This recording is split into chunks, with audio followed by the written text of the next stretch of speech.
exemplo, quando a gente pensa, por exemplo, assim, no Kant, que o Kant ele vai analisar um objeto, ele vai pegar aquele objeto e vai, ao analisar aquele objeto, vai passar pelo entendimento dele. Eu acho que isso está na crítica da razão pura, né? Eu não lembro. Eu também não lembro, mas eu acho que é por aí. Ele vai passar pelo entendimento dele, que aí ele vai dizer se aquele objeto é belo ou não é belo.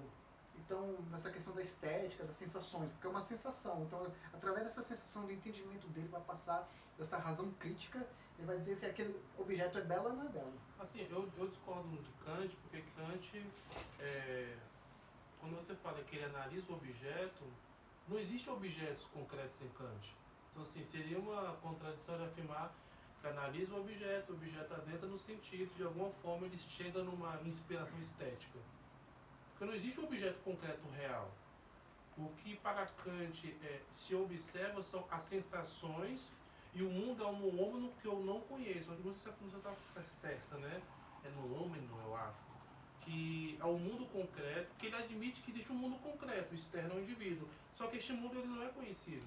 Então a filosofia de Kant, ele entra dentro daquele idealismo alemão, ele não existe um mundo concreto. Que a gente estava falando agora há pouco, né? Sobre o juízo sintético a priori. Porque o elemento a priorístico são todas as estruturas psicológicas presentes no indivíduo, que são os elementos a priorísticos que ordenam enquanto forma as sensações. Então, existe um objeto externo a mim que gera uma sensação. Não com esse objeto, com essa sensação. E essa sensação ela é ordenada por esses juízos sintéticos a priori. Por exemplo, espaço e tempo, que são elementos da física, porque toda a balbúrdia que ele fez na filosofia, que tem aquela expressão, né? Eu fiz uma revolução de Copérnico, né? Ou seja, não é o objeto que gera o conhecimento, mas é o sujeito do conhecimento que gera o objeto. Então, nesse sentido, e ele fez tudo isso para tentar salvaguardar matemática e física. Então, espaço e tempo que nós entendemos que são objetos, são estruturas da realidade externa ao indivíduo, ele entende que não. São estruturas subjetivas que existem no indivíduo e que ordenam as sensações. Então, por exemplo, espaço e tempo não existem. São estruturas a priori da psique humana que ordenam a sensação e cria no sujeito uma ideia de espaço e tempo. Espaço e tempo. Então, nesse sentido, eu não é claro que a gente está tendo uma conversa muito livre, me parece impossível reconhecer o objeto como real e que eu possa extrair do objeto elementos concretos para fazer uma avaliação estética, sendo que aquele objeto é criado pela minha própria mente. Dentro de Kant. E depois levar para o posteriori dele. Só que este elemento a posteriori, até onde eu sei, se dá apenas por um ato moral pelo qual ele vai encontrar de alguma forma Deus. Mas quando a gente fala de uma análise estética ou de sensação, eu não sei nada do mundo. O mundo é uma grande incógnita. Eu só sei a minha experiência do mundo. Então, por exemplo, vocês são estruturas criadas pela minha mente. Eu não teria como alguma coisa dizer de você, sendo que é eu que atribuo a você as qualidades que você tem. Então não seria uma análise do mundo, seria uma análise da análise que eu faço da minha experiência. É tipo também do Schopenhauer, né? Aquele negócio do Schopenhauer. Sim, que a representação. Eu tenho uma representação sua, Isso. você tem uma representação minha, o Luiz tem uma representação minha, tem uma representação sua e assim por diante. E nesse sentido eu sou muito mais próximo do realismo filosófico de São Tomás de Aquino, que ele admite o objeto como concreto. E a verdade é a adequação da razão à coisa. Né? Então, assim, mas em termos de arte, a meu ver, eu tive um professor que ele falava que a música é a expressão de uma geração. Né? Você quer conhecer uma geração, ouve a música que ela produz. Sim. Né? A gente pode abranger isso para todas as artes, né? Seja o cinema, seja a pintura. Mas quando você observa, pelo menos no Ocidente, que o Oriente eu conheço muito pouco, você observa que cada período vai produzir a arte dentro da construção, dentro da cosmovisão daquele povo. Tanto da visão do mundo, de Deus e de si mesmo. E quando a gente olha a cristandade, toda a arte era produzida como uma forma de elevação da alma. Você vê as catedrais góticas, são altas, porque é para elevar o homem. Né? E eu gosto muito da definição de arte do professor Carlos Nogueira. A arte é um modo de propender o homem à virtude. E a virtude é o ato da razão para o bem, né, nesse sentido. Aí quando você olha isso na Idade Média, quando vai para o Renascimento, você vê que a arte ela muda. Porque a ideia de retrato não era tão clara no Renascimento, porque o homem não era santo, era Deus. Então a ideia de retrato é estranho. Então o Renascimento começa com o Renascimento do paganismo platônico, porque Aristóteles ele manda, né? Abre aspas, né? Manda na Idade Média, enquanto princípio filosófico, né? Aqui, estou falando quando manda, com muitas aspas, né? Sim. E no Renascimento, Platão volta como resgate daquele. É o renascimento do paganismo, né? Que é o segundo renascimento. O primeiro foi com Aquino, né? Ali no século I. Século I, século II. Você vê que ali a ideia do retrato já mostra uma mudança de concepção de visão. Opa, não é mais Deus, é o homem comete todas as coisas. Né? Aí você vê que com o passar do tempo, como vai mudando a concepção do homem, vai vendo as revoluções, a primeira revolução protestante, a revolução francesa, a revolução comunista, as próprias ideias vão começando a mudar. A arte deixa de ser uma relação com o transcendente, para ser uma relação com o siglo, depois uma relação de poder para manifestar alguns poderes, e agora uma relação econômica, que seria, como a Adorno fala, a indústria cultural. A produção da indústria cultural. Perfeito. Né? Porque hoje a arte não é mais um propender para a virtude, porque ninguém mais sabe o que é virtude. Ninguém mais A virtude é relativa. Relativa. Virtude é totalmente relativa. Né? E foi justamente por isso que a arte a perdeu. Ela se tornou relativa. Assim, eu até te peço desculpa, mas você estava falando e eu pensando. Ele foi no ponto. O que é que a gente começou se perguntando, né? O que teria acontecido? Foi isso. A arte perdeu completamente a virtude. Mas porque o homem perdeu a virtude. Exato. Né? Exato. Porque o homem, enquanto ser simbólico, ele é o único que produz símbolos. Nenhum animal produz símbolos. Exato. Nenhum. Aí, esse é um argumento que eu adoro. O pessoal sempre chega pra mim, a gente tem um amigo muito querido, Tarcísio, sabe quem, eu não vou citar nomes. Pra evitar o primeiro Mas processo. problema, não vou citar nomes, mas temos um amigo muito querido. E ele bate muito nessa tecla de respeito aos animais. E eu falo pra ele, olha, eu não sou um monstro, eu respeito os animais. Eu, por exemplo, eu não sou um cara que hoje eu não tenho tanto tempo nem paciência para cuidar de um cachorro. Eu tive um por 4 anos, foi terrível, mas eu cuidei muito bem dela enquanto eu pude, porque eu penso assim, se você vai trazer o bichinho, ele é dependente de você. Então um banho, um cuidado, é um bichinho que muitas vezes precisa de um carinho ali, ser Fora o Maio, né? Esse eu ainda morava com a mamãe, né? Então assim, era outra vida. Mas assim, eu sou muito a favor de você cuidar bem de um bichinho que você tem, sim. Mas as pessoas sempre falam assim, a diferença tá só nos seus olhos. A diferença tá só no seu coração. Não dá, cara. Por favor, cachorro. Se você trouxer um cachorro que tá abrindo uma empresa de tecnologia, eu vou dizer, esse bicho é igual a gente. Bota Né? um animal que escreveu uma poesia. Porque assim, eu não tô aqui me colocando, porque alguns vão dizer, né? Você tem uma empresa de tecnologia? Não tenho. Mas eu posso ter, não posso? Eu posso assinar documentos, eu posso descobrir um grande talento na área e roubar tudo que ele faz.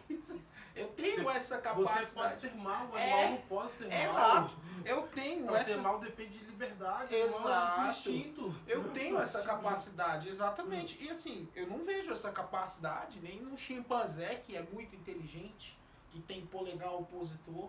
Você não vê eles construindo máquinas complexas para dominar a área dos gorilas e vice-versa. Então assim, o animal não tem estas pequenas semelhanças que alguns acreditam que é o que fazem deles melhor do que nós. Na verdade, eu acredito que é justamente o que os diferencia na sua grandeza, na nossa grandeza. Né? Eu acho que o ser humano é muito grande, é muito grandioso. É um projeto grandioso.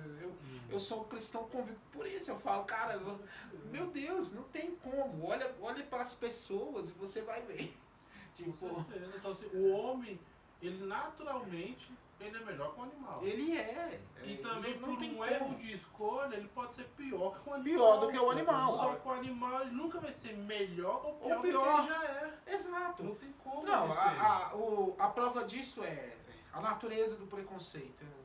Vamos entrar nos temas sensíveis, né? Que as pessoas falam, é o mal manifestado. E eu acredito, é sim.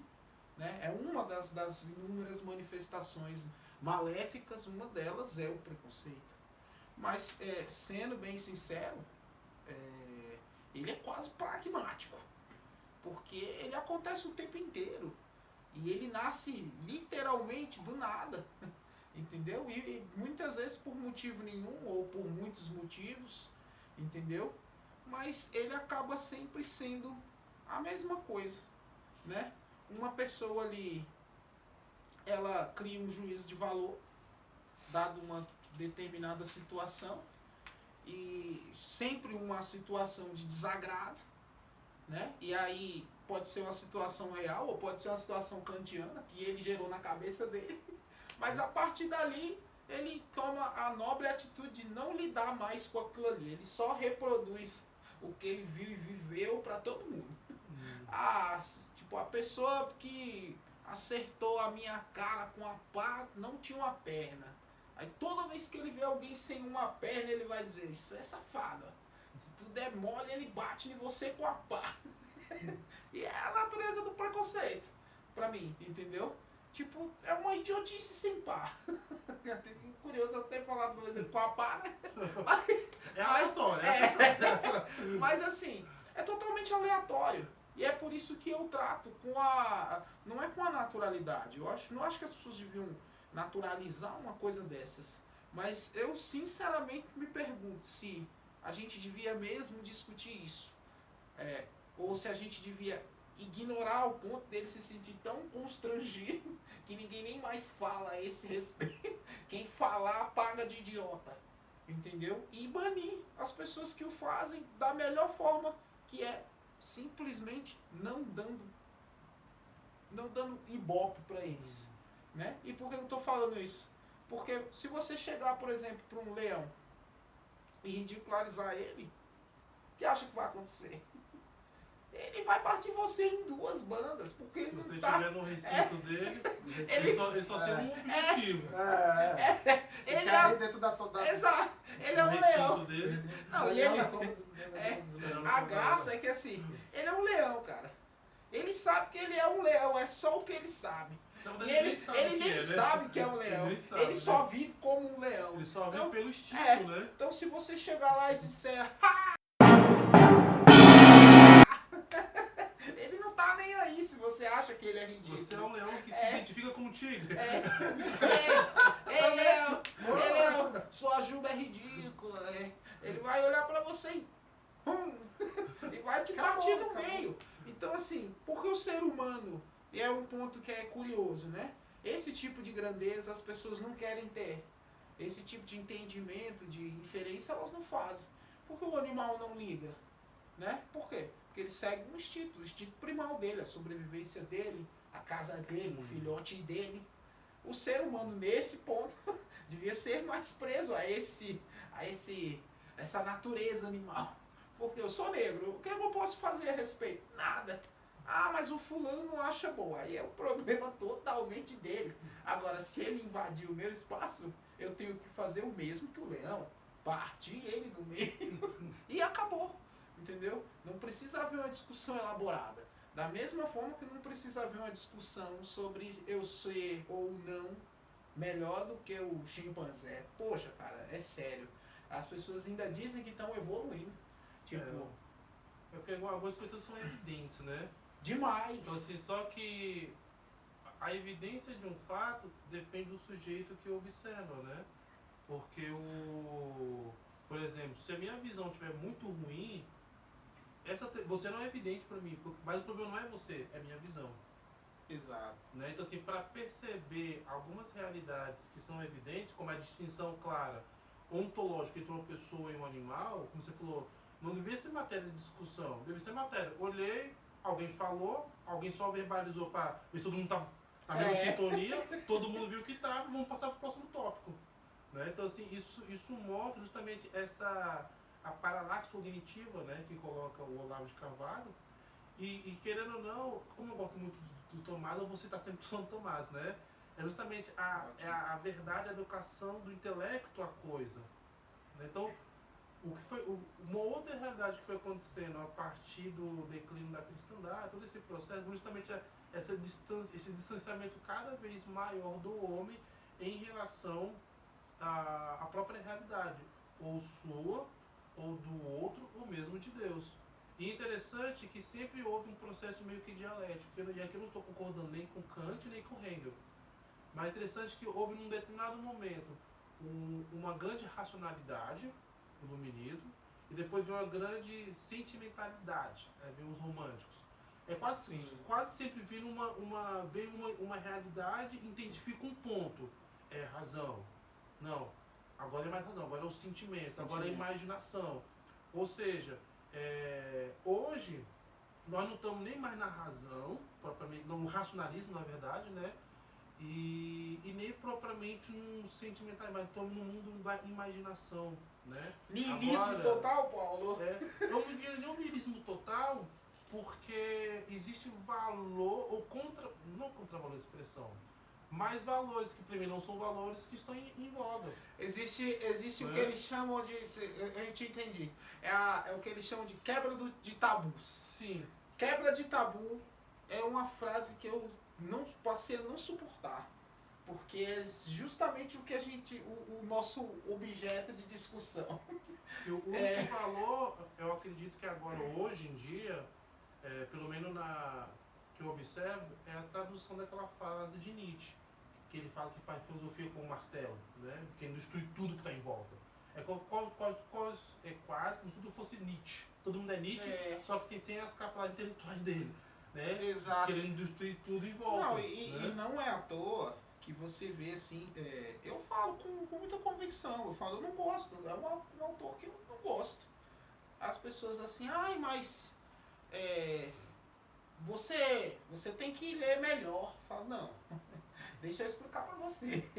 Tipo, você vê um jogo de futebol, tem 2 times jogando, às vezes você gosta mais do time que vai perder.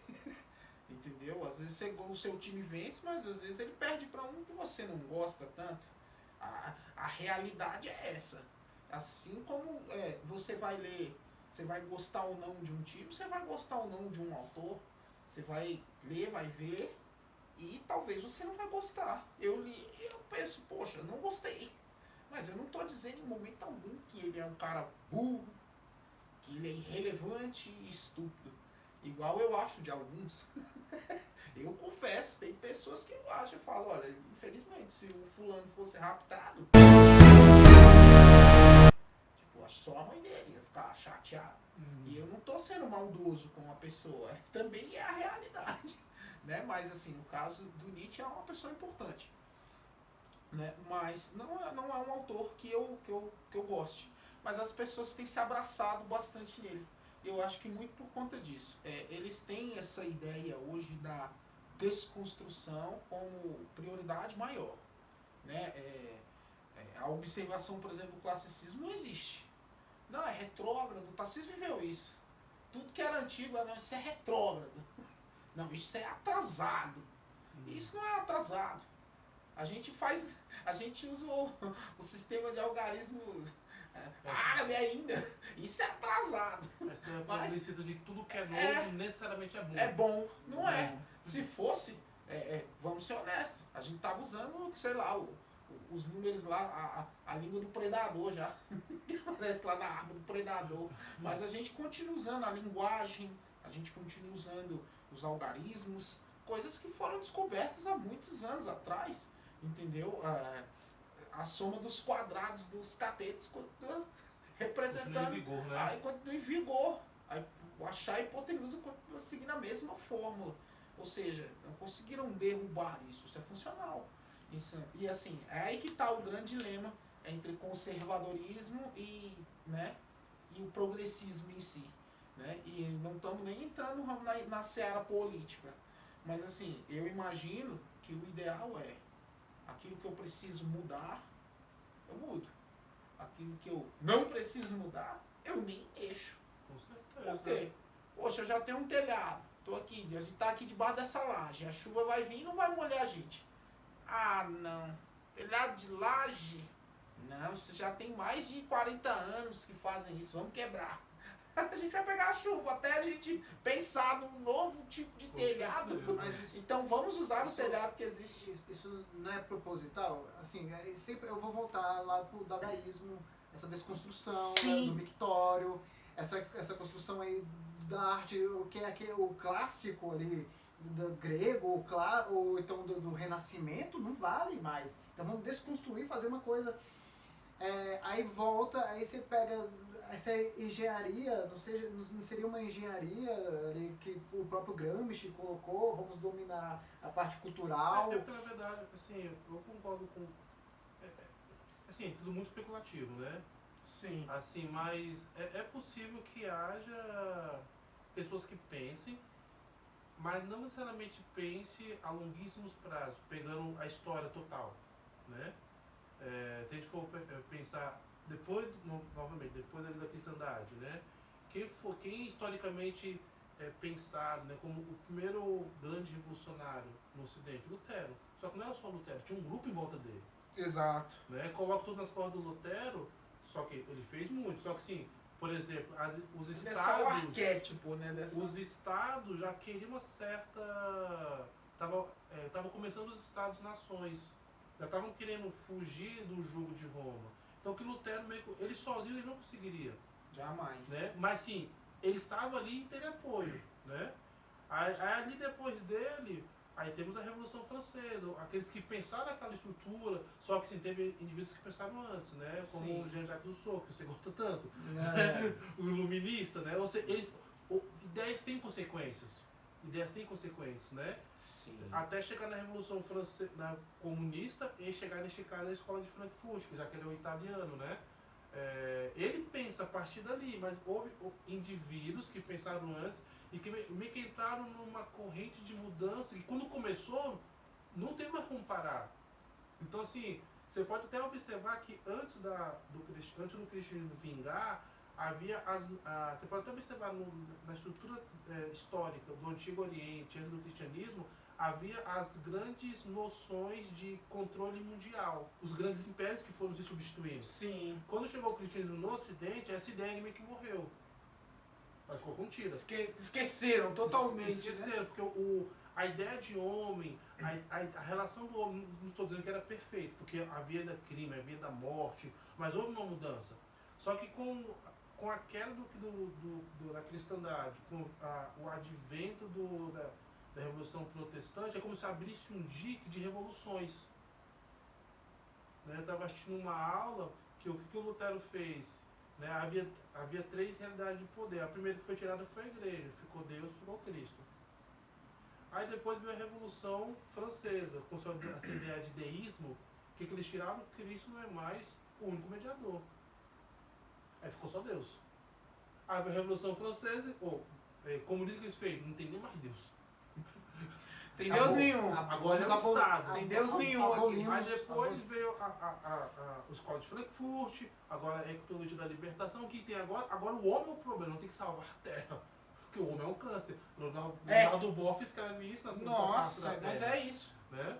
E é outra ideia. Ó, estamos chegando. Pra mim, isso tudo, confessadamente, eu acredito que é a natureza do mal. Como eu disse antes, né? Chegamos no ponto do capítulo, ó, Chega. tu tá fazendo edição? Ah, Olha é. então. Ele falou natureza do mal. a natureza do mal. Pronto.